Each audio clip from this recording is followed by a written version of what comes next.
Luis is next with his questions, Tom. Go ahead, Luis. Thank you. Hi, Tom. Hi, everybody.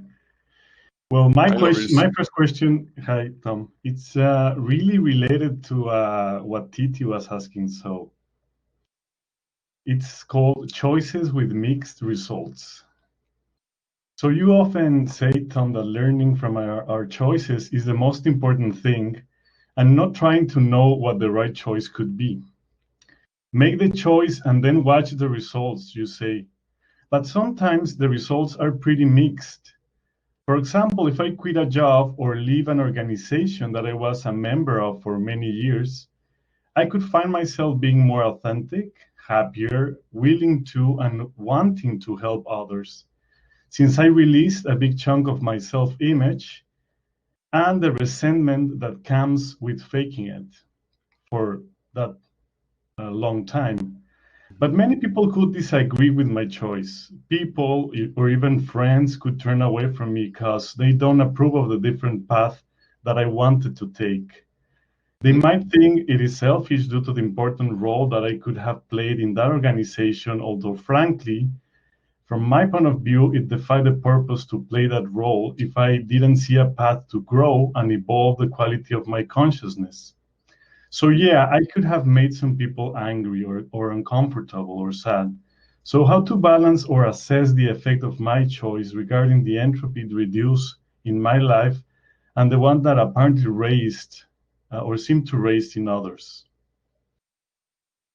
Well, when you make your choices, that's kind of a calculation that you need to make. Yeah.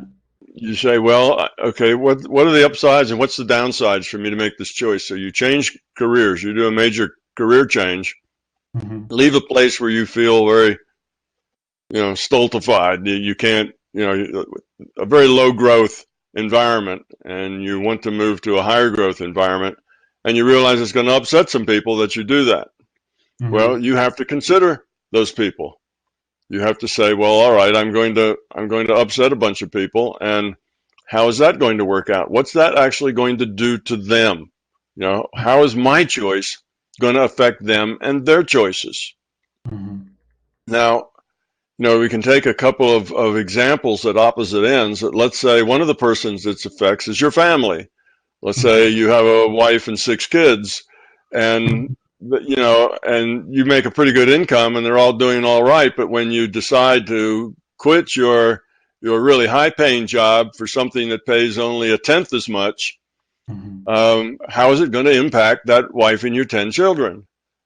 Well, now that's something you have to consider because they're part of your responsibility. So you can't just say, well, I want to quit, so I am, and everybody else is going to have to lump it. That would be very self-centered. But let's say it's on the opposite extreme and it's just your friends who don't appreciate your viewpoint and where it is you're coming from. Well, what's it going to do to them? What choices is it going to push them towards? Well, none, really.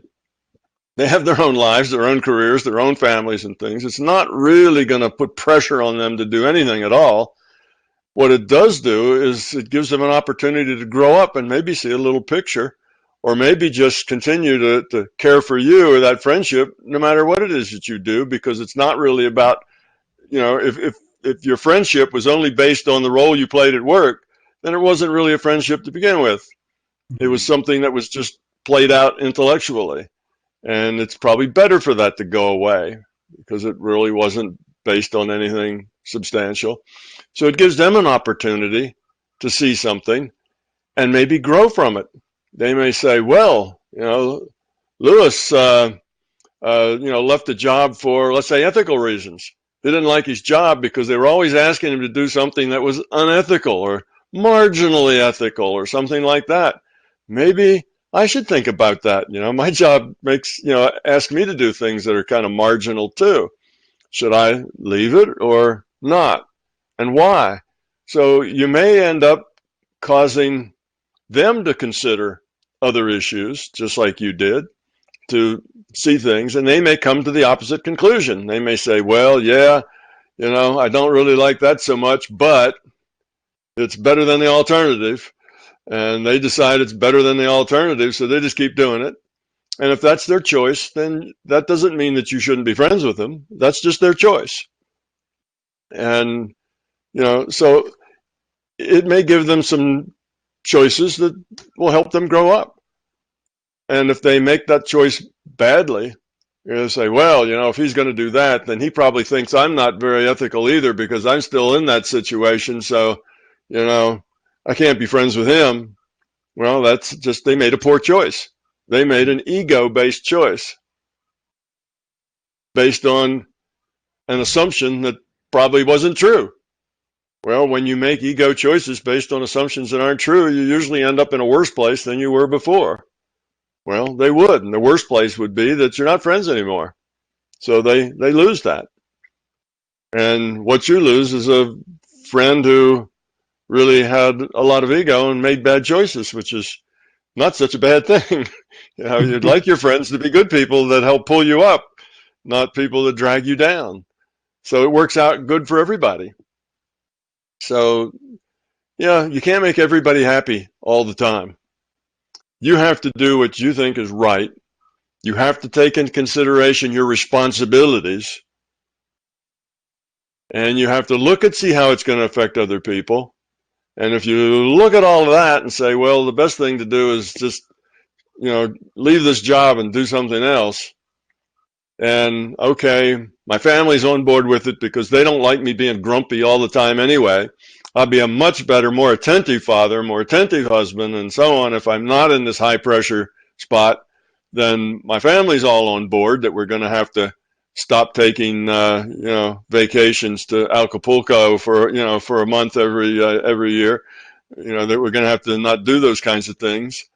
So, if they're on board with it, then your friends and other people, they just need to decide whether their friendship with you is more important than other issues. And if it is, then they won't care what you do. Matter of fact, they'll probably be very interested. How's that work out for you? How's that working out? And, that shouldn't be a problem. If it is a problem, then they really weren't very good friends anyway. The relationship wasn't the key thing. It was something else they're upset about. But now they don't have your leverage at the workplace that they used to have. It's some other kind of thing going on. It has nothing to do with friendship. It has to do with other issues. And, well, that's their choice. And if they make those choices, then you have to let them go their own way, however that is. So then you don't worry too much about that. That's their problem. That's their choice to make. Thank you. My second question will be regarding if there's such a thing as no intent. And mainly because of this. When talking about meditation in your book, you say something along these lines. Have absolutely no expectations and no specific goals. In Zen meditation, for example, you hear such sayings as walk aimlessly, just follow your breath, nothing else.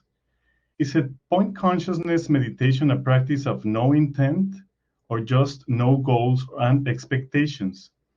If there is a no intent approach or state as individuated consciousness, what is the purpose or value of it? Well, it can be some of each. Yes, you should start out going into a meditation with just the idea of dropping all your thoughts, right? It's a place of being thoughtless. And for that, there should be no special intents in that process because you just want to let go of your physical sense data. Primarily, that's the key. You want to stop processing physical sense data. Or at least, you can't necessarily not hear the telephone ring or not hear the horn honking, but you cannot process it. When you hear it, you just ignore it. It's just there. It's part of background noise that has no meaning, no action for you to deal with it. It just is, and it's easy to let it go. So in that case, you want to be empty. You don't want to be working on something, okay? And once you get there, though, okay, now I'm in point consciousness. No thoughts. Now you may have something that you'd like to do, like we just discussed with TD. You may want to go to somebody and connect with them, make a connection with that person, give them some love and some energy to help them feel positive toward their life. So that then can be an intention, but it's different in the sense that if you have that intention to begin with, okay, I'm going to meditate to help this person, and you're thinking about that person and what you're going to say to them and what you'd like to do and thinking about their problem, you'll probably not get to point consciousness because you're busy thinking about things. You haven't got to the thoughtless space. So the no intention is the first part of the trip, and then you're there, and you then take your intellect and say, well, do I have any sense data? Am I processing anything? And if you're just consciousness floating in the void, the answer is no, I'm really not paying any attention to any of that stuff. Well, then you can say, well, now what do I want to do? Actually, it'd be good to start out thinking about the things you wanted to do before you started, then set them aside, get the point consciousness, now pick them back up again and go execute, go do those things, whether you want to go out of body, whether you want to heal, whether you want a remote view, whatever it is you want to do, go dive out of the database, you can do it at that point. So you need kind of both processes. So the getting rid of the sense data needs an empty mind process. But after you're there and you recognize that you're there, then you can have intentions to collect data and do things. So that's why I say that the point consciousness is like the doorway. But first you have to get in front of the door. If you don't get in front of the door, you can't open it, right? So that process requires you being empty to get in front of the door. So I see it as two different sorts of things, that you set it all aside and you're not really you're not really thinking about that person you're going to meet or the data you're going to get or none of that. All that's gone. You're just empty and you get there. Then once you're there and recognize it, then now you can do whatever you want to do.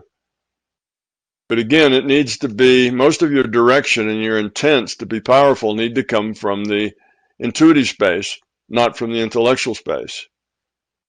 So if you get to that point and it's like, well, now what do I want to do? And your intellect starts thinking on all the things you might be able to do, that's going to be a kind of a weak thing. If you then decide, all right, I'm going to do this, now you have to take this, that thing you're going to do, move that from the intellectual space down to the intuitive space, and then work with it at the intuitive space. So the intellectual space is good for figuring out what to do next, but it's not very good for doing what comes next. You see? And the intellectual space is not good for getting to the door in the first place, getting to that point consciousness. The intellectual space will ruin that. But it doesn't mean that while you're working in intuitive space, you can't go into that intellectual space and make a choice and then get back into the intuitive space. Getting back and forth between the intuitive and intellectual space is something you should learn. And eventually it becomes something you do automatically. You don't really even notice the transition. The intellect and the intuition just work together such that when you're doing things that need to be done from an intuitive space, the intellect just sits down and is quiet and lets you work. And as soon as you need to make choices and do some assessments and do a little analysis about how you should approach something else, well, the intellect jumps right in, does that, and then sits down and be quiet. And the intuitive space is still sitting there on hold, ready to pick it up and go forward. So eventually you learn to work with both of those, and they learn to work together. In the beginning, it's often an either, one or the other. You're either in the intuitive space and you're not in the intellectual space at all, because if you let that intellectual space come in, it just dominates. It just overruns the intuitive space and wants to take over. And that's the problem many people have. So it's like they ban the intellectual space and have to stay in the intuitive, or vice versa. The intuitive is just blown away and they're stuck with the intellectual space. That's kind of the typical person, because we, in our culture, tend to be very unbalanced that way. Mm-hmm. So we can jump between them, but eventually it's not a matter of jumping back and forth between them. It's a matter of both of them know what they do best and know what they mess up, what they don't do very well, and they just do it as needed without you having to do anything. Thank you. That was really clarifying. Good. Yeah, it can get a little confusing. Thank you, Luis. Thank you. Next, we have Arlette. If you are ready for your question, Arlette. Thank you. Yes, thank you very much. Hello, everybody. Hello, Tom. I wanted to ask, how can we love ourselves more, and how can we improve our self-esteem? If you have any suggestions.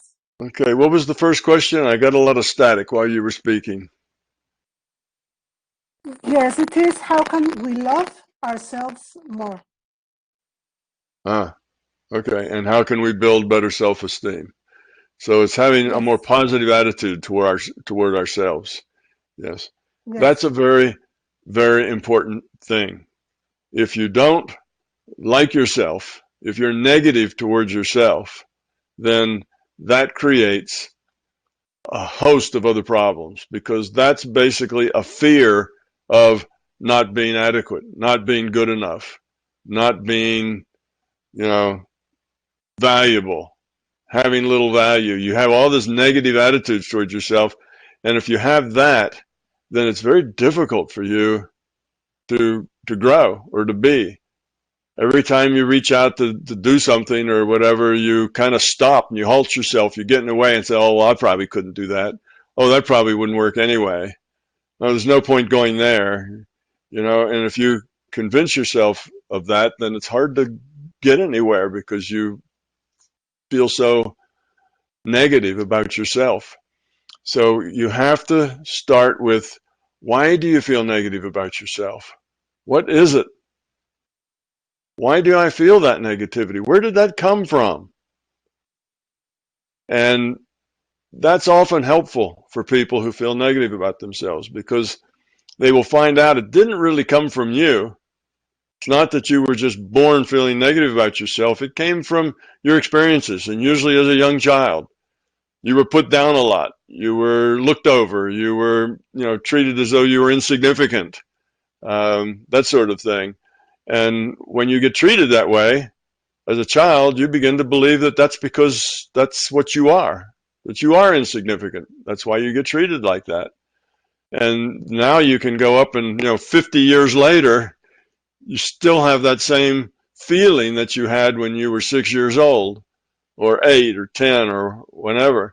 So understanding, where did that come from? Where did I learn to feel that I really wasn't that important or that significant or that valued? And then go back and say, that doesn't have anything to do with me. That was somebody else's opinion. That was somebody else's ego, somebody else's fear, somebody else's challenge to grow up. And because they had all that fear and ego, they ended up, giving me this sense of inferiority, of being negative, and then just disown it and say, well, that's not me. That was them.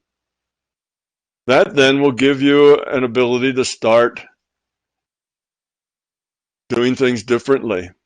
Whenever you feel yourself kind of standing back or holding back, or not just presenting yourself because you're feeling kind of nervous and inadequate, in the beginning, you're just going to have to force yourself to do it anyway. Let's say you are shy about meeting new people because you figure that they won't like you, or they won't think you very much, or they'll think little of you or something like that. Once you come to the conclusion that what really is not you, that's just an idea of you that you took on from somebody else, and that you are going to be a person who does have value, does have significance, and does have something important to say. And then just, even though you feel like, oh, should I say that or keep it to myself? Say it, step up, do it, and feel like this, that whether they like or not who and what you are, you're going to be who and what you are. And if they don't like it, that's going to be their issue. It's not going to be you are the fault of everything. See, that's the negative thing. If somebody doesn't like me, oh, it's because I wasn't adequate or I didn't do it right. You have to realize if somebody doesn't like you, it's just because that's them. It's the way they feel. Their choice not to like you. Don't take that on as a failure for you. So when you realize that everybody else's reaction, it's not really about you, it's about them. How they react to you is mostly about what's inside of them. Their own ego, their own needs, their own insecurities. That's why they act the way they do. Many people try to make themselves feel more valued and more capable by putting other people down. They feel insecure, but they feel better if they can put other people down. You're not as good as me. You don't know as much as I do. Just by putting other people down makes them feel better. Well, if somebody puts you down, you blame yourself. Oh, I guess I didn't do that very well. You see, it's not you again. You have to let other people, if they're going to be negative to you, realize that that's them, not you. You just be you. You be authentic. If you have an idea or a thought or a suggestion or something to say, just say it and let it go out there. And if they don't like it, well, that's their issue. You've given them something to think about. And if they turn out to be negative people that just like putting others down, well, then you really don't need them as friends. You don't need them to be around you. It's good that they go someplace else or that you go someplace else. So make an intention to be authentic, to speak your mind, to say what you say, to tell people how you feel. If they say something and it hurts your feelings, tell them. Don't tell them you shouldn't have said that. Tell them, this is how I feel because of what you said. You see? So if it's about your feelings, just tell them, this is how I feel. And if they try to put you down and say, well, you shouldn't feel that way, well, then you can say, you cannot tell me, how I feel. I feel how I feel. I'm just telling you, this is my feeling. And then you'll find out what they're made of. Because if they're made of stuff that's insecure and low quality, then they'll tell you, oh, it's all your fault. See? And people who are like that, you really don't need to be around them. Minimize your time with them. So look and see why it is you feel insecure. I'm very sure you'll find out it's the way you were treated when you were young. Convince yourself, tell yourself, that's not me. That was somebody else's problem. Somebody else's low quality of consciousness washed over me, and I came to the wrong conclusion. I came to the conclusion it was my fault. It's not. I'm going to be authentic. I'm just going to tell people the way I feel about things. And they can like it or they can lump it. They can accept it, but I'm going to say it anyway. And what you'll find is that though you're afraid that they will react badly, they won't. Most of the time they won't. Most of the time they will accept you and your offering and what you give, and you will feel included, not excluded. So just work with that. And again, like I was telling Titi about her boy, go slowly. You don't have to get all the way from where you are to the end point overnight. Work on it. Work on being authentic, just expressing yourself to people and let them deal with it. And learn something about them by how they deal with it. Don't always take everything personally. It's about them more than it is about you. and take the long view. Some people will be very friendly and like you. Some people are going to want to put you down just to make themselves feel better. Some people will do whatever they do, and that's all right. A lot of people are different. Hang out with the ones that are nice people and stop hanging out with the ones that aren't so nice. Put your attention elsewhere. Now, some of us, those people that aren't so nice, happen to be members of our family, and we can't just walk away. You know, sometimes that's the case. But you can minimize that interaction. You can just minimize and realize it's about them, not about you. So it's important that you don't feel negative about yourself. And you should work on that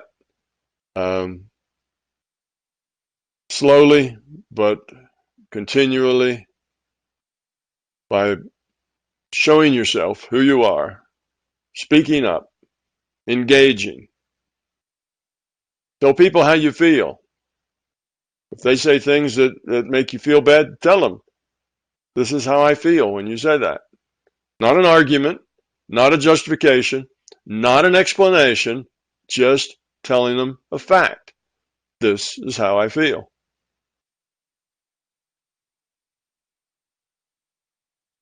Good people will respond to that in a good way.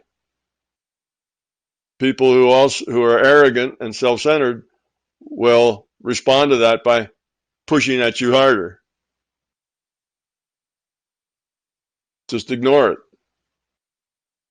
Ignore it and go on. That's them, not you. Don't let it tear your self-esteem down.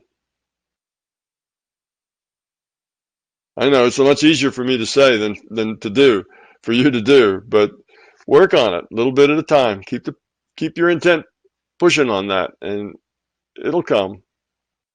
Thank you very much, Tom. Very helpful. All right, Tom, our next question comes from Abdul. He's on the audio section. Go ahead, please, Abdul. Hello, everyone. Hi, Tom. Hello. All right, so I'm assuming you can hear me fine. I hear you fine. Awesome. So my question number one is, sir, some people are unable to put on weight and remain weak and fragile. Things such as eating junk food does not help either. You have talked about the right diet, and I found that very helpful when it comes to losing weight. But what about its opposite case?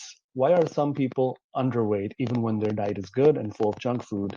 And what can they do to fix it? Is there a consciousness-related reason behind a super fast metabolism? Okay. Now, some people would think that it's hard to be underweight. That's a difficult position to be in. But if the underweight is a problem, like you said like being fragile, being low energy, unable to, you don't have a lot of vitality, you don't have a lot of robustness, then it is a problem. And the problem may come from something other than just diet or being low weight. The low weight may just be a symptom. That'd be something that you'd have to think about, whether the low weight was a symptom of something else, or whether it was the cause. Is it the cause of the fragility, or is it just a symptom of some other dysfunction? So that I don't know. I guess that the person would have to answer that question themselves. But let's say that just not eating so much is the cause of being fragile and not being robust. Then I think you should probably start spending a little more time with the process of eating, a little more time with the preparation, a little more time with the idea of eating, instead of just going out to eat or just eating whatever's simple and easy. It's time to eat. Oh, okay, I'll open a can of tuna fish and eat that, and that's it. That'll be my dinner, is a can of tuna fish. Well, that's being really lazy, because it's just easy. And sometimes people end up underweight and eating not so well just because they don't want to go through the process of preparation.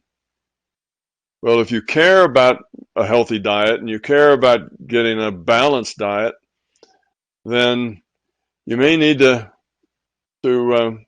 think about the preparation. Take some time for it. Don't see eating entirely as something that you do just because you have to. You know, I've heard it said that there are two kinds of people: people who live to eat, and people who eat to live. And if you're one of those people that eat to live, then a can of tuna fish sounds like dinner, because that will keep you alive, and you really have very little interest in food other than the fact that you need to eat it from time to time. Otherwise, you know, you'll get weak and shaky and not be robust. But it's hard to put the energy into actually getting a good meal. That probably speaks of some dysfunction that's probably at a little deeper level, where you don't really see yourself and your life and your interactions, and your vitality is very important, where you feel kind of like a very small, insignificant person. And a can of tuna fish is good for somebody that's small and insignificant and doesn't matter. You know, so it may come from a lack of self-esteem or a lack of feeling valued or valuable. What I'm saying is there may be some other issue going on besides just the food. There may be something else there that is part of the problem that makes you eat in a way that you would be seriously underweight to the point that you're fragile and not robust. So in that case, put some time toward the eating process. It's not just eat to live. You do have to eat to live, but there's more to it than that. There is something bigger and broader and more significant to eating than just getting enough calories to survive on. Eating is often a social thing. People who live by themselves often will get into this thing of, you know, a can of tuna fish for dinner is enough. They won't eat any more than that. They'll just do it, you know, cereal for breakfast, you know, because that's easy. You pour stuff out of a box and then pour some liquid in and then something out of a can. And they get to the point that it's almost like a mild depression. It's just not worth the trouble. Well, that's something that you should change. It should be worth the trouble. You should eat well. The food you eat should be interesting. It should be nourishing. And you should have some part in it, in the sense if you have to prepare it, if you have to do something, you know, to make it happen, and do it well. And there should be some sense of a job well done when you create something that's healthy and good to eat. Now, the other thing you should do is, if you're feeling kind of weak and not robust, you ought to start exercise. You need to start doing something that demands robustness and health. You need to start first going on fast walks and then maybe starting to run or jog as you build up some stamina. Start out slowly, but use your body. The body gets into a kind of a listless, I don't know, you just don't care kind of a thing when you don't use it. It's like a machine you never use. It starts to deteriorate, and the idea of going out and running or exercising just seems, wow, that's way too much trouble. That's almost as trouble as cooking a nice dinner. You know, everything in life seems to be too much trouble, so you just don't seem to do much or be much. You're just getting along and hanging in there. Subclinical depression would be, you know, what I would call that. You're not vibrant. You're not connecting. You're not interacting with other people. You need to go find some social things to do, people to do things with, make connections. Go running with the guy next door who goes out, you know, and maybe you can't keep up with him except the first block, but eventually you'll be able to keep up with him the whole way. You know, go do stuff and get yourself motivated to lead an active, social, full life, which includes eating well-prepared meals. And even if that means going to a restaurant that actually makes well-prepared meals instead of, fast food kind of stuff, then you need to do that. And as you do that, you'll start taking more interest in those things. You'll take more interest in what you eat. You'll take more interest in exercise and the things you need to do and the fitness of your body. And don't go to the other extreme. You can go to the exact other extreme and it's just as bad for you. And that is that, you live to eat. It's all about eating. Food is the primary thing in your life, and exercise is a primary thing in your life, and you run 10 miles every day, and you can become obsessed with a healthy lifestyle to the point that you squeeze everything meaningful out of your life because you're so obsessed with your exercise and your food and other kinds of things. You're meant to be a social creature. You're meant to have interaction with other people, and you should feel robust physically, mentally, and emotionally. It sounds like somebody's dropping into a subclinical depression that just doesn't care that much. Well, I'd say you're probably unbalanced if you just don't care so much. You're spending too much time alone and not enough time interacting. People are not significant enough in your life. Go find some significant people and make them a part of your life. It may take you a year or two to find people who are significant, but you will run into them if you go out and mingle some and meet people. Make your life richer and more full of interesting things, interesting meals. Try new kinds of foods, different ethnicity foods, different kinds of cuisine, Just find that interesting. Find interest in life. So that would be my suggestion. And I don't know whether any of the things I'm telling you are actually things that are helpful or not. But in general, what you sound like, somebody that's just kind of wasting away and not doing much and isn't robust and doesn't eat, they're just not engaged. They're kind of standing on the sideline, watching life go by. And even if you're meditating 10 hours a day, that's out of balance. You have the rest of your life is also important. Go out and interact with those people who will step on your toes and elbow you and give you lots of opportunities to make good choices, lots of challenges. Those are good. We need those challenges. Yeah, thank you. That was helpful. And I do have another question as well. So this is dealing with embarrassing moments from your past. I am thinking high school here. I guess I was no pushover, but I did get myself stuck in a couple of embarrassing moments, which still occasionally haunt me to this day. Feelings like, how did I let that person treat me like that? I should have been braver in the moment and stood up for myself. How can I overcome this so that it does not haunt me anymore? You overcome it by letting it go. You let it go by looking at it and realizing that that's just the way I was, with emphasis on the was. Okay, you are right now the sum total of all the choices that you've ever made. That's what brings you to this point. All those choices that you made brought you here.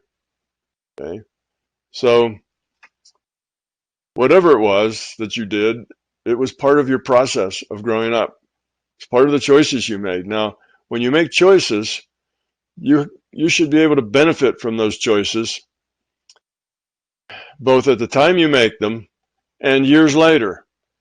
If you make a choice and you try to make the best choice at the time, well, in that moment of making the choice, okay, you will immediately get that was a good choice or a bad choice. If you let people treat you badly, then that turns out badly, because then you get treated very badly because you let that happen. So you kind of get immediate feedback. But on the other hand, we learn from our mistakes. That's what life is all about. We make mistakes and we learn from them. Nobody goes through life making perfect choices from the day they were born. It doesn't work that way. People make mistakes. People make poor choices. Matter of fact, the average person makes a lot more poor choices than they make really good choices. They probably make 10 or 20 or 100 poor choices for every good choice they make. That's just kind of typical. That's life. The point is, we get to learn from them. We get to change who we are based on those poor choices. So you go back in your life and you'll say, oh, that was not a good choice. There's a whole series of probably poor choices that led up to that particular poor choice. My guess was that poor choice just wasn't a one-off that just happened to happen on that one day. There were probably lots of choices, poor choices that led up to that particular poor choice that now embarrasses you. So you look at it and say, well, that's my learning process. I didn't learn, I did this, and I didn't learn, and I didn't learn, and it kept getting worse and worse, and the results kept getting, I kept getting pushed around more and more, and eventually, I figured it out. I learned that. Okay, so now you have that, you've grown some from it, and you can go look at it and see, well, how could I have done that better? Well, maybe the first 20 times I made that poor choice before I got to the 100th time when it was really embarrassing. Maybe I should have caught it then and said, this is not working out. I need to make a change now before it gets so bad that I'm going to be embarrassed about it later. You see, and now, well, how does that thought apply to the rest of my life? What am I doing right now that are poor choices that, may lead to another embarrassing choice, 5 years from now? What do I need to, what are my poor choices now that are dysfunctional, that makes life difficult? Because all the poor choices that led up to that embarrassing poor choice were things that probably made your life a little less pleasant, but you accepted it anyway. Well, it's unpleasant, but it's not that bad. I accepted it. I dealt with it. I rolled with the punch, whatever. But there was a problem there, which was the problem of maybe being too passive in that situation. So now, what about now? Is there anything you're doing now that is the same thing and you don't want to wait till it gets to the point that it's embarrassing that you should work on? You see, so we learn from our mistakes. Even decades later, we can go back and look at the bad choices we made. And usually they're not single one-offs. They're usually a whole attitudinal set that leads to that bad choice. And look now and see, what can we learn from that, even decades later? What's the lesson in there? How could I have done that better? How could I have seen that coming? And what am I in now that I need to see something coming that hasn't, that I'm not that aware of yet?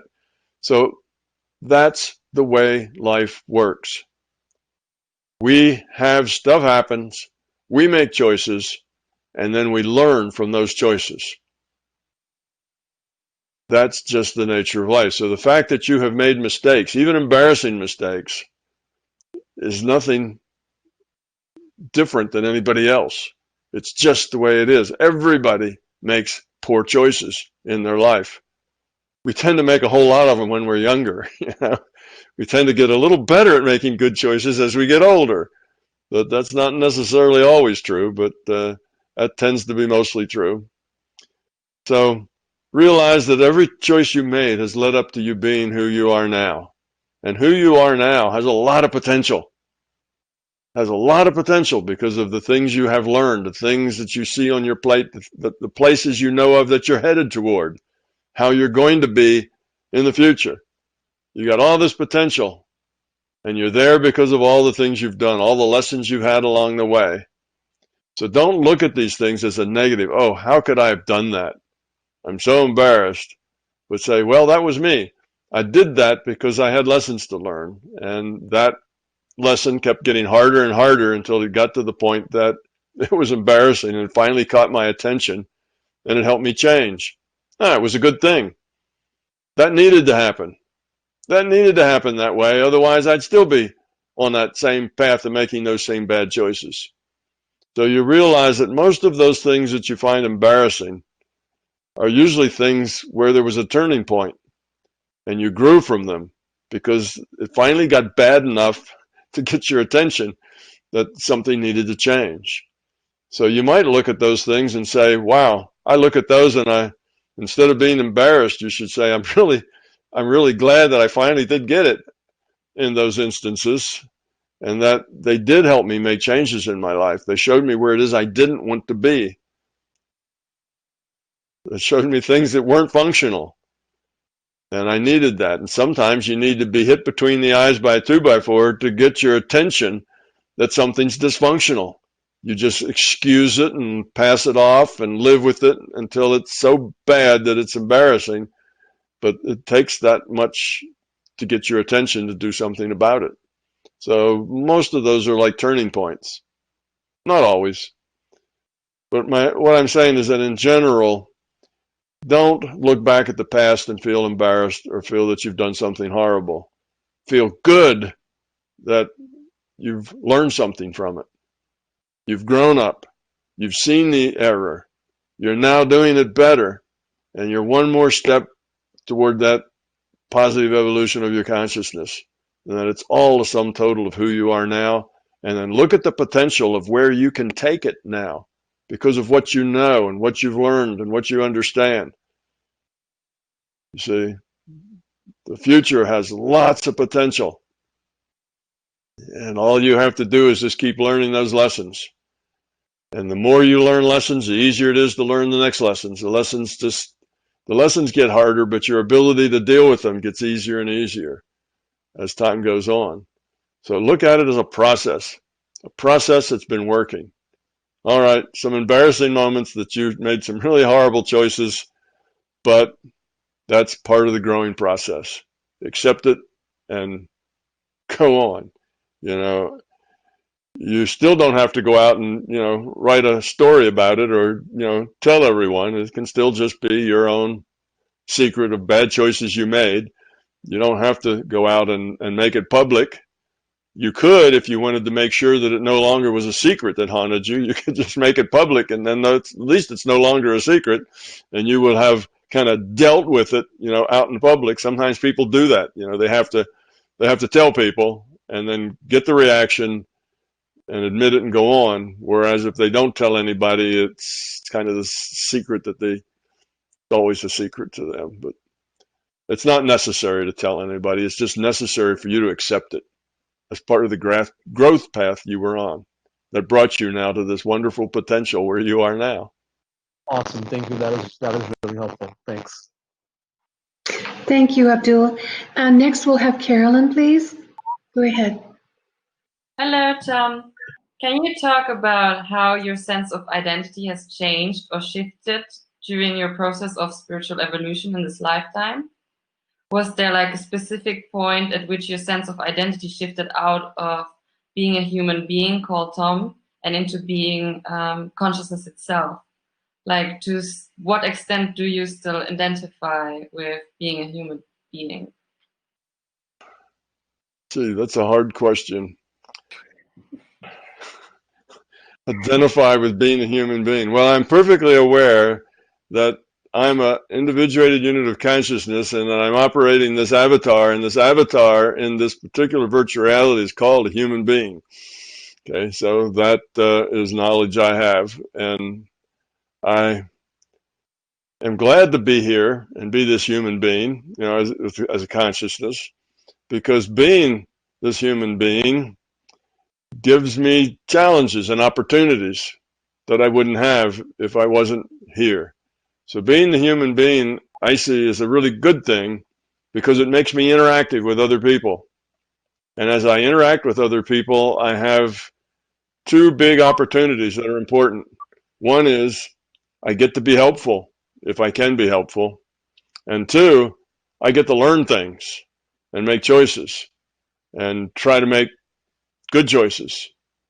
So try to make the best possible choice. So being human is something I'm aware of, something that I'm happy with and pleased with, and don't have anything, oh no, I'm stuck down here with one of these humans, sort of like being in the zoo. People come by and, throw peanuts in between the bars for me to eat. I don't feel like that at all. I'm a consciousness, so I don't really say I'm a human. I'm not a human. I'm playing a human. in a VR. And my human is just fine. My human gets interactions and, has difficult choices and, has to go take out the garbage and do all sorts of other things that humans have to do. And all of it is good. All of it is part of a very happy and joyful life for the most part. Things are really very, very good being this human Tom Campbell. So there is no problem with that. People, I think, sometimes feel like they're tired of being humans, that this human thing is such a drag, and there's so many annoying people in the world, and it's so much pettiness and small things that really don't matter, and they wish they weren't here because they feel kind of trapped in a world of petty illusion. But you're not really trapped in petty illusion. That's just the way you interpret the reality that you're in. That's your interpretation of the reality. So you can look at people and say, wow, those people are all really petty, and they don't, they got a low quality of consciousness. They're full of ego, and wow, look at all these people. They're just not much fun. I don't want to be here with these humans. You can say that, but that's your interpretation. You're looking at everything negative. You're looking at all the stuff that is negative. You're not looking at it, what's positive. Oh, look at all these humans. Look at all the potential they have. The way they could grow, what they could become. Can you imagine this place if everybody had a very, high quality of consciousness? Wouldn't that be awesome? But everybody has to grow in their own path, in their own way, and change themselves. So how can I be a part of that? You see, and then it's very positive being here. So you look at it from the perspective of it being a positive, fun, neat thing to be and to do, and a good place to be, and don't look at and dwell on all the negatives that you can find in it, because there's lots of negatives you can find, but there's lots of positives you can find too.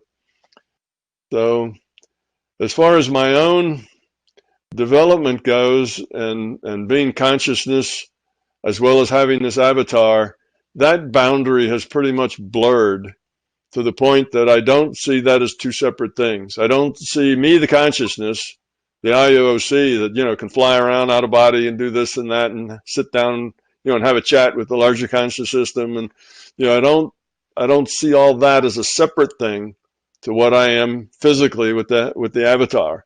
So that's all kind of blended together to where I do live in a multi-dimensional reality kind of all the time.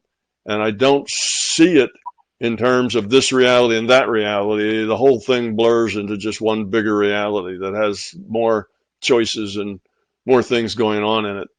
So in that sense, I'm probably somewhat unique than the average, different than the average person, in that it's not, now I'm interacting as consciousness, and here I'm interacting as an avatar.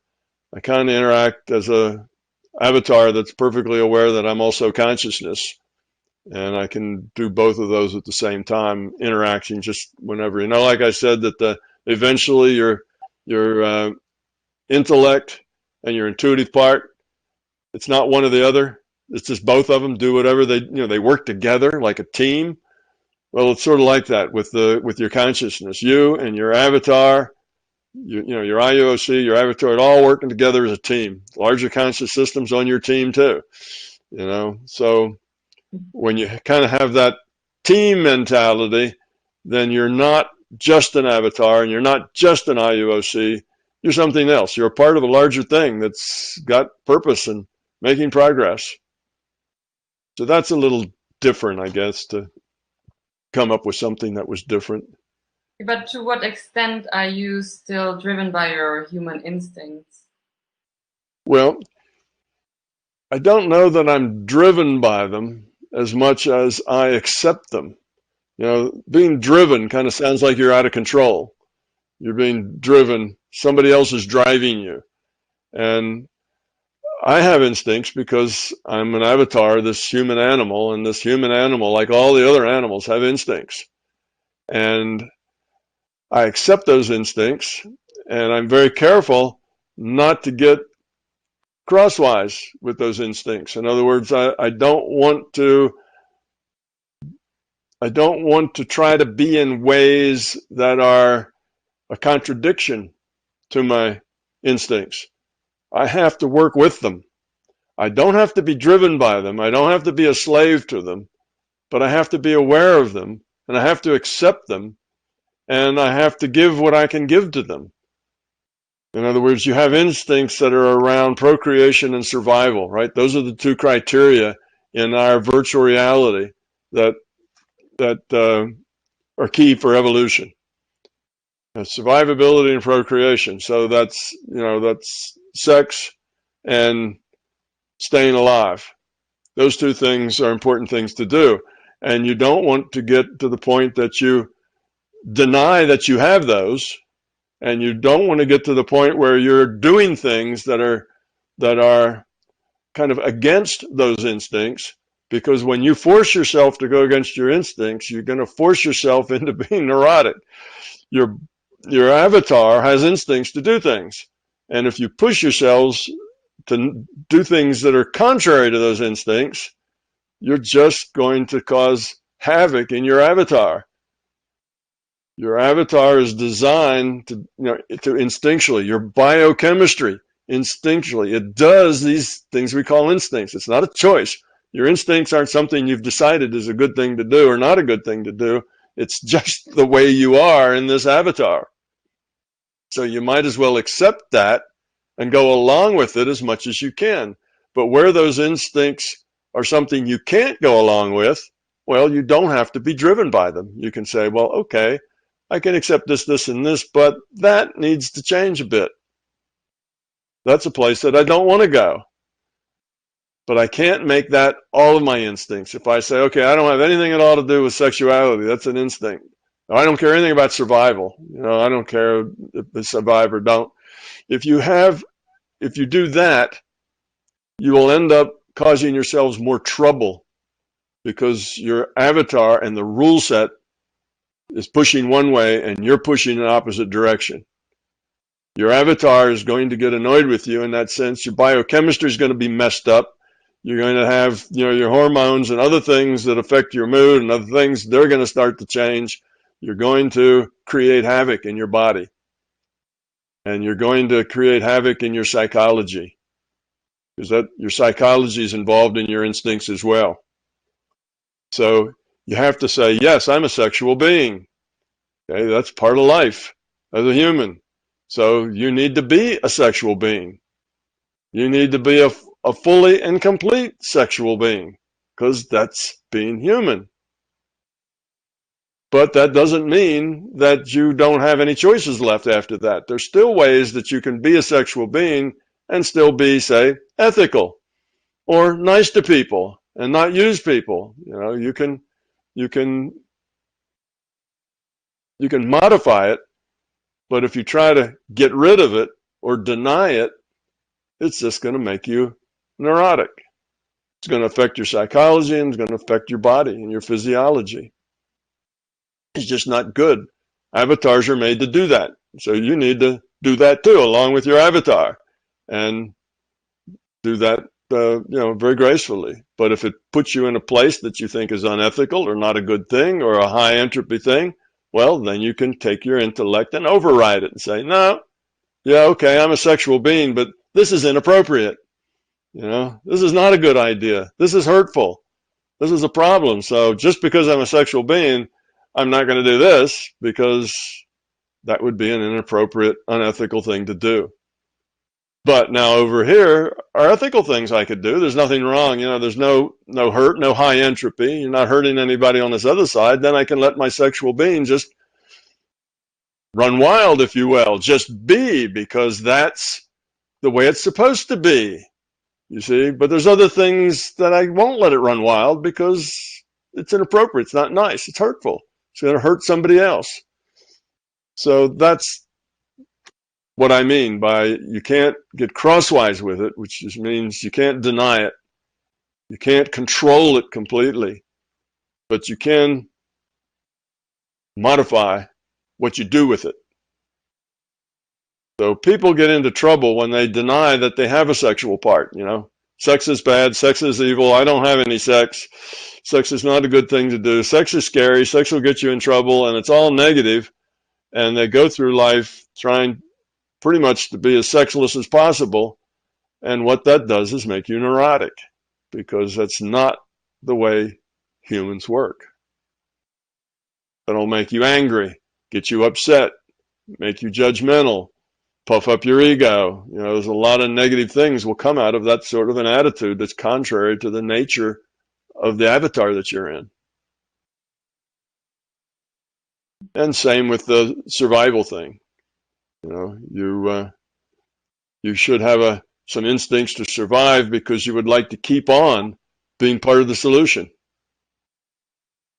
rather than not being here and not being part of the solution. We need people to be part of the solution here. There's so many people that are part of the problem. We need as many people as possible to be part of the solution. So having an attitude, you don't care whether you're here or not, is really not helpful. You need to be here, and you need to be part of the solution rather than part of the problem. And you need to have fun while you're being part of the solution. You need to enjoy people.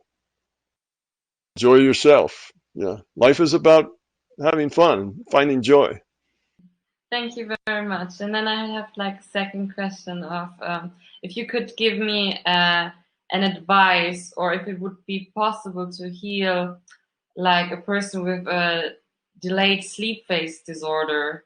It's a chronic dysregulation of a person's circadian rhythm, like the biological clock.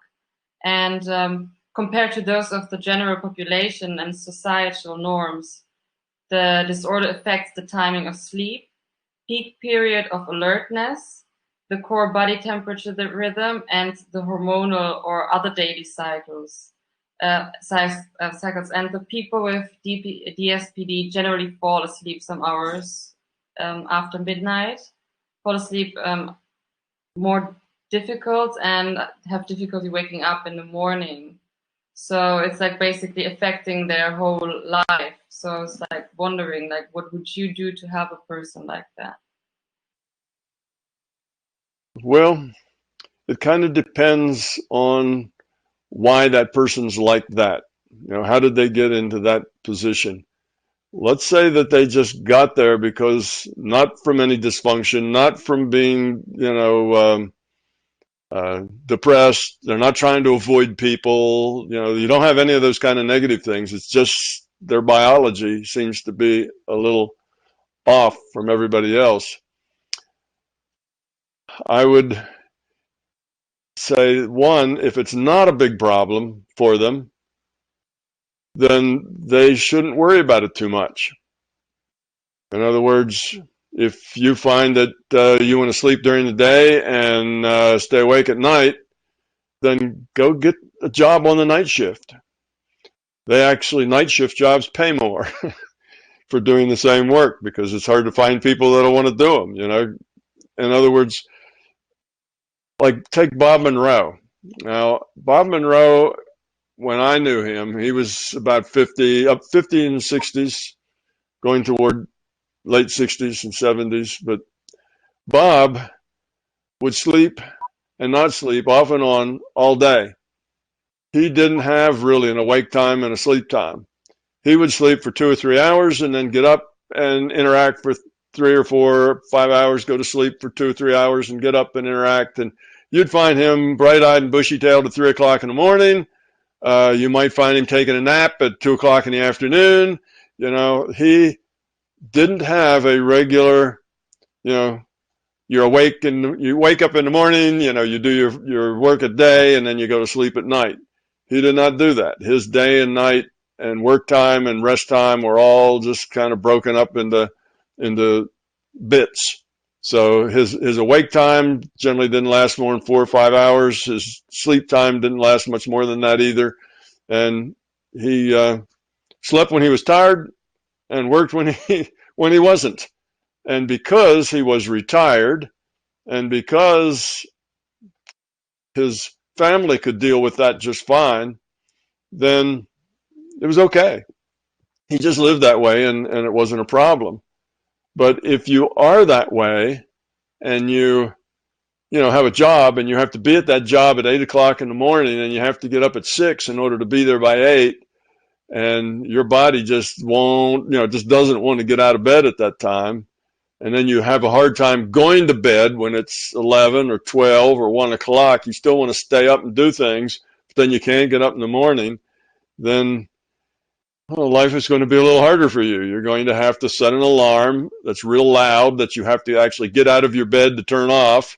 You're going to have to do some things like that that make sure that you get up. You're going to have some self-discipline to stagger through the first 3 or 4 hours of your day before you begin to wake up and function. And that's just going to be your life. Now that sort of describes my life, the one I just went through. I was like that, I tend to have student hours, and left alone, if I have nothing to do, had no responsibilities anywhere, I would tend to stay up late and sleep late. And when I was working, I would have, alarm would go off, and that alarm would go off at 6 or 7 or whatever it was I needed to get up to be at work by 8. I'd get to work and basically puttered around doing kind of cleanup and, not much of anything. I didn't get all that productive until at least 10 or 11 o'clock in the morning. And then there was a lunch break. And then in the afternoons, I started picking up steam. And at about 5 o'clock in the evening, everybody else went home. I was going great. I was really full steam ahead, and I usually worked then until 6 or 7 o'clock at night. Sometimes 8 o'clock at night is when I was ready then to go home, and that just worked better for me. And I happened to work in a job where I did techie stuff, and when you do techie stuff, generally people leave you alone because you're the only one that really understands what it is you're doing. It's techie enough that they give you your job, send you off someplace alone, and then you come back when you have it done, sort of a job. I could do that. So now the perfect job for me would have started at 10 o'clock in the morning maybe, or 10:30. And I would have been there and piddled around till lunch, and then had lunch, and then my day would actually start working. And I'd probably work until 8 o'clock at night. That's just naturally the way my body rhythms work. Other people, their eyes will pop open, as soon as daylight hits, the sun just barely shines over the horizon and their eyes pop open and they're bright-eyed and bushy-tailed and ready to go work the day. And by 8 o'clock at night, they're done. They need to go to bed. I'm not like that. I'm just the opposite. I wake up late and would tend to work late and stay up late. So there's all sorts of different kinds of people. And if you can somehow just work that into your life, then that's probably the best solution. If you can't work it into your life and it's just really, really hard, then you should probably use very loud alarm clocks that are set, far enough away that you can't turn them off while you're still in bed, and start developing enough discipline to force yourself to work on a schedule that's not really innate to you and do the best you can. I don't know. You have to go to some of the sleep and dream lab people and see if they have some kind of a remedy for getting you to sleep and be awake normal hours. But I think anything is okay as long as you have a lifestyle that supports it. The only problem with it is if you can't find a lifestyle that supports it. So if you get up late, then you need a job that starts late, or a job that doesn't really care how many hours you work as long as you hand in a product at the end of the month that they're happy with. And then it doesn't matter if you did that whole product in 1 hour and you handed it in a month later, they'd be just as happy if you worked 60-hour weeks and handed it in a month later. They don't really care. As long as they get their product and it's a good product and it's on time, in which case then your schedule is irrelevant. You can do whatever you want. So try to fit it into your life. But what if you want to fix it? Is that like, can you heal it with your intent? Is that like a normal sickness you can just heal? I think you can try to get adjusted to another time. I think if you, let's say you want to get up at 6, work at 8 every morning because you got that kind of a job and you're not that kind of a person. I was in that thing, you know, I was in that spot. Sometimes I had bosses that wanted to see my body at work, you know, at 8 a.m. or earlier every day. And I had other times I had bosses that didn't even care if I came to work as long as I produced the product. So I've been in both situations, and where I had to produce my body on time, I just did it. I forced myself to do it, and eventually it becomes easier and easier. You just, you know, your body will adjust to that. If you force your body into that schedule, your body will adapt to it somewhat. I never adapted to it completely to where, oh, I get up at 6 o'clock just fine and I'm ready to go. It was never like that, but I could force myself to do it to the point that forcing myself was just another day, and I didn't really see it as a big deal. I just get up and stagger through life for the first few hours of my day, and I'd have breakfast at lunchtime. So if you want to change it, just change it. Force the change and keep doing it until you get as used to it as you can get used to it. You might try some you know, there's some little drugs you can take. They give them to people who are doing long flights sometimes that will tell your body that it's, what is it, melatonin, I think is one of the chemicals that your brain has that tells your brain to relax and go to sleep. And you can do that to help you sleep, but I wouldn't suggest doing anything that isn't natural. Sleeping remedies that are unnatural generally have bad side effects. Waking up doesn't need a drug. All it needs is a loud enough noise. Okay, thank you very much.